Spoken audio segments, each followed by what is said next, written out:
আসসালামু আলাইকুম। আমি আজকে সামুদ্রিক মাছ অর্থাৎ টুনা মাছ দিয়ে সবজি ভর্তা বানাবো। ভর্তা পছন্দ করে না এমন মানুষ কমই আছে। আমরা বাঙালিরা যত পদের রান্নাই করি না কোনো ভর্তা আমাদের লাগবেই। তো কথা না বাড়িয়ে চলো ভর্তা বানাই। এখানে আমি 4 রকমের সবজি নিয়েছি। আলু, কাঁচা টমেটো, সিম, বরবটি নিয়েছি।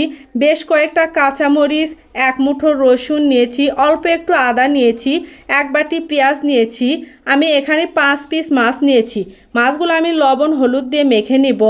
মাছগুলো কড়াইয়ে দিয়ে এপিট ওপিট করে ভেজে নিব। এদিকে সবজিগুলো একসঙ্গে লবণ হলুদ দিয়ে সিদ্ধ করে নিব।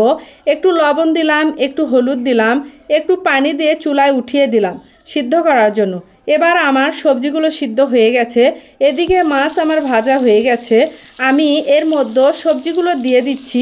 বেশ কিছুক্ষণ ভেজে নিব। আমার সবজি এবং মাছ ভাজা হয়ে গেছে। এখন আমি শিলপাটায় ভর্তা বানাবো। মাছগুলো আমি আলাদা করে বেছে নিচ্ছি। সবগুলো আমি একসঙ্গে বেটে নিব। বাটা হয়ে গেছে।